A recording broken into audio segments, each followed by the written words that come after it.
বিধানসভা ভোটের আগে শেষ 21শে সমাবেশ। 21শে জুলাইয়ের প্রস্তুতি একেবারে তুঙ্গে। সকাল থেকে যে ছবি আপনাদের দেখাচ্ছি, প্রস্তুত শহরের একাধিক ক্যাম্প, একাধিক শিবির, রেকর্ড সংখ্যক ভিড়ের আশায় তৃণমূল নেতৃত্ব। আর বছর ঘুরলেই বিধানসভা ভোট, তার আগে অত্যন্ত তাৎপর্যপূর্ণভাবে এবারের এই 21শে জুলাই সপ্তাহের প্রথম দিনে রাজ্যের শাসক দলের মেগা ইভেন্ট, তৃণমূল কংগ্রেসের সব থেকে বড় রাজনৈতিক কর্মসূচি। ইতিমধ্যে বিভিন্ন জেলা থেকে আসতে শুরু করেছেন তৃণমূল কর্মী সমর্থকরা। সেই প্রস্তুতির ছবি আপনাদের আমরা প্রত্যেক মুহূর্তে তুলে ধরছি। বিধানসভা ভোটের আগে শেষ 21শে সমাবেশ, 21শে জুলাইয়ের প্রস্তুতি একেবারে চরম পর্যায়ে। প্রস্তুত শহরের একাধিক ক্যাম্প, জেলা থেকে বহু মানুষ এসেছেন এই সমাবেশে যোগদান করতে। প্রত্যেক বছরের মতোই এবারেও ছবিটা কিন্তু বদলায়নি। একাধিক ক্যাম্প যেখানে একেবারে কানায় কানায় ভর্তি মানুষের ভিড়, রেকর্ড সংখ্যক ভিড়ের আশায় তৃণমূল নেতৃত্ব। বছর ঘুরলেই বিধানসভা ভোট, তাই তার আগে আগামীকাল যে 21শে জুলাই তা অত্যন্ত গুরুত্বপূর্ণ হতে চলেছে তৃণমূল কংগ্রেসের কাছে। সপ্তাহের প্রথম দিনে রাজ্যের শাসক দলের এই মেগা ইভেন্ট।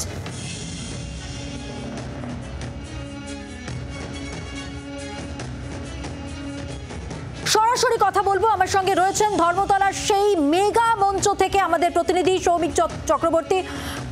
প্রবীর, একটা বিষয় জানতে চাইবো, সকাল থেকে যে ছবি তুমি আমাদের দেখাচ্ছ, প্রত্যেক মুহূর্তে কিন্তু একটা জিনিস স্পষ্ট, যে কালকের ইভেন্ট, বিধানসভা নির্বাচনের আগের যে 21শে জুলাই সমাবেশ, তা অত্যন্ত মেগা ইভেন্ট হতে চলেছে, অত্যন্ত গুরুত্বপূর্ণ তৃণমূল কংগ্রেসের কাছে। প্রস্তুতি চূড়ান্ত পর্যায়ে, এই মুহূর্তে কি ছবি?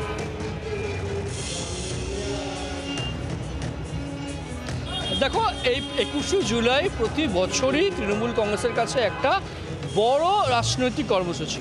বলা যায় যে তৃণমূল কংগ্রেসের সবচেয়ে বড় রাজনৈতিক কর্মসূচি হচ্ছে এই 21শে জুলাই, এবং স্বাভাবিকভাবেই 2026-এর বিধানসভা নির্বাচনের আগে শেষ 21শে জুলাই আরও বাড়তি উৎসাহ উদ্দীপনা কিন্তু তৃণমূল কংগ্রেস কর্মী সমর্থক এমনকি নেতাদের মধ্যেও রয়েছে।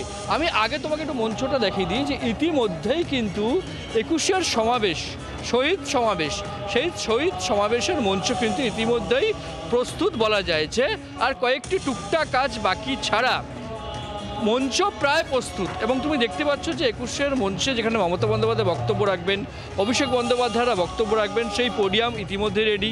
পাশাপাশি দাঁড়িয়ে যে 3টি ধাপ করা হয়, প্রথম ধাপে মমতা বন্দ্যোপাধ্যায়, অভিষেক বন্দ্যোপাধ্যায় প্রথম সারির নেতৃত্ব, শহীদ পরিবার, পাশাপাশি আমন্ত্রিত ব্যক্তি, তারপরে সাংসদ, বিধায়ক এবং দলের গুরুত্বপূর্ণ ব্যক্তিরা পরপর 2টি ধাপে তারা বসেন। এবং বাদিকে আরেকটি মঞ্চ করা হয় ছোট, সেখানে কাউন্সিলর, MMIC সহ অন্যান্যরা বসেন। এবং সেক্ষেত্রে দাঁড়িয়ে 21শের মঞ্চে এই মুহূর্তে প্রস্তুত। এবং আরেকটি বিষয় তোমাকে দেখায় যে ইতিমধ্যেই কিন্তু মঞ্চের সামনে ভিড় জমতে শুরু করেছে। তুমি দেখতে পাচ্ছ সেই ছবি। তার কারণ, আর কিছুক্ষণের মধ্যেই মমতা বন্দ্যোপাধ্যায় তিনি আসবেন। আমরা প্রতিবার এই ছবি দেখি যে 21শে জুলাইয়ের আগের দিন একদম শেষ মুহূর্তের প্রস্তুতি খতিয়ে দেখে যান স্বয়ং তৃণমূল নেত্রী মমতা বন্দ্যোপাধ্যায়। যেহেতু মমতা বন্দ্যোপাধ্যায় আসবেন আর কিছুক্ষণের মধ্যেই, তাই 21শের মঞ্চে এই মুহূর্তে ভিড় জমছে।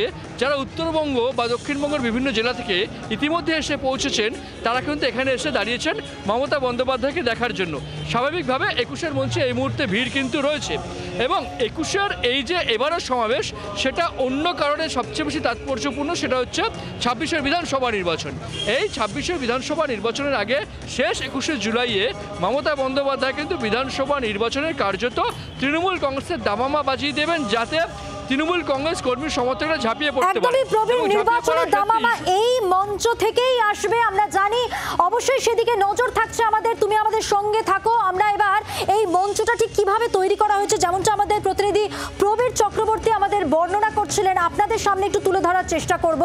যে যেখানে প্রথম মঞ্চ, সেই জায়গায় দাঁড়িয়ে 3টি ধাপ ভাগ করা হয়েছে।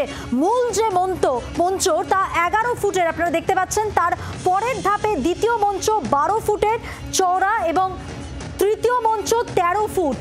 এবার গোটা মঞ্চটা দেখুন, এই গোটা মঞ্চটা কিন্তু 80 ফুট লম্বা এবং চওড়ায় 42 ফুট। আরও একবার ধাপে ধাপে আপনাদের দেখাচ্ছি যে মূল মঞ্চ রয়েছে, সেই মূল মঞ্চ 11 ফুটের, তারপরে দ্বিতীয় মঞ্চ 12 ফুট আর তৃতীয় মঞ্চ হচ্ছে 13 ফুটের। এবার এই গোটা যে এলাকা জুড়ে মঞ্চ তৈরি হয়েছে, সেটি লম্বায় হচ্ছে 80 ফুট এবং চওড়ায় হচ্ছে 42 ফুট।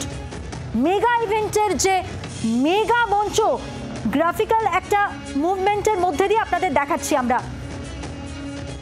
মঞ্চে কে কোথায় বসবেন একটু বুঝিয়ে দিই আপনাদের। মূল মঞ্চে মমতা বন্দ্যোপাধ্যায়, দলের প্রথম সারির যারা শীর্ষ নেতৃত্ব, 11 ফুট যে মূল মঞ্চ আপনাদের দেখিয়েছি, মঞ্চে কে কোথায় বসবেন। দ্বিতীয় মঞ্চের ক্ষেত্রে শহীদ পরিবারের সদস্যরা আপনাদের দেখিয়েছি, সেই মঞ্চটিও পরের ধাপে রয়েছে। এবং তৃতীয় মঞ্চে নির্বাচিত জনপ্রতিনিধি যারা রয়েছেন তারা অবস্থান করবেন।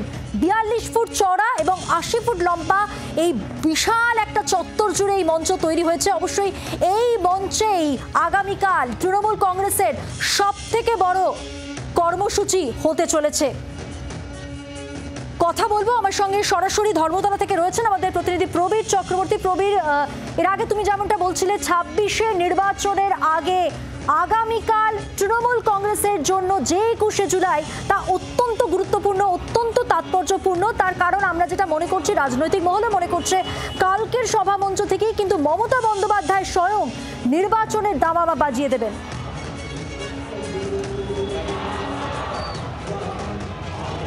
একদমই দেখো, ওদিকে একদিকে রাজ্য রাজনীতি, এটাই সবচেয়ে বড় বিষয়। রাজ্য রাজনীতির ক্ষেত্রে অনেকগুলো ইস্যু এই মুহূর্তে রয়েছে, সেটা তুমি আরজিকর বলো, কসবা কাণ্ড বলো, বিভিন্ন ইস্যু বলো, বিরোধীদের হাতে রয়েছে। তার জবাব দেওয়া, তার উত্তর দেওয়া এবং সেক্ষেত্রে কীভাবে বিরোধীদের মোকাবিলা করা হবে তার দিক নির্দেশ করা। এবং তৃণমূল কংগ্রেসের হাতেও কিন্তু অনেকগুলো ইস্যু রয়েছে, সেটা ভুয়ো ভোটার হোক, সেটা বিজেপি শাসিত রাজ্যে বাংলায় কথা বললে বাংলাদেশি বলে আটক করা হোক, কাশ্মীরে কেন কি ঘটনা ঘটলো, কাশ্মীরে জঙ্গিরা কোথায়, সেই ইস্যু হোক, একাধিক ইস্যু কিন্তু তৃণমূল কংগ্রেসের হাতেও রয়েছে। অর্থাৎ বিভিন্ন ইস্যুতে তৃণমূল কংগ্রেস একদিকে কোন কোন ইস্যু তুলে ধরবে, অন্যদিকে বিজেপির দিক থেকে বা বিরোধীদের আশার দিক থেকে যে সমস্ত ইস্যুগুলি তার কিভাবে মোকাবিলা করা হবে তার দিক নির্দেশ কিন্তু মমতা বন্দ্যোপাধ্যায় কালকের মঞ্চ থেকে করবেন। জাতীয় রাজনীতিতে তৃণমূল কংগ্রেসের ভূমিকা কী হবে সেটা অবশ্যই বিষয় থাকবে। পাশাপাশি দাঁড়িয়ে সাংগঠনিকভাবে সংগঠনকে শক্তিশালী করা, ইতিমধ্যে তৃণমূল কংগ্রেসের সাংগঠনিক রদবদল শুরু হয়েছে, আরও কয়েকটি ধাপ বাকি রয়েছে বলে জানা যাচ্ছে। সেক্ষেত্রে সাংগঠনিক রদবদল কেন্দ্র করে বা সাংগঠনিক শক্তিকে কেন্দ্র করে মমতা বন্দ্যোপাধ্যায় কী বার্তা দেন, দলের অন্তর্দ্বন্দ্ব, দলের কোন্দল, দলের বিভিন্ন বিষয় যে অভিযোগগুলো সামনে আসে সেগুলোকে দূরে সরিয়ে সমস্ত দলকে একত্রিত করে বিধানসভা নির্বাচনে ঝাঁপানোর ক্ষেত্রে মমতা বন্দ্যোপাধ্যায়, অভিষেক বন্দ্যোপাধ্যায়রা কী টোটকা দেন, তৃণমূল কংগ্রেস কর্মী সমর্থকরা সেদিকে তাকিয়ে থাকবেন।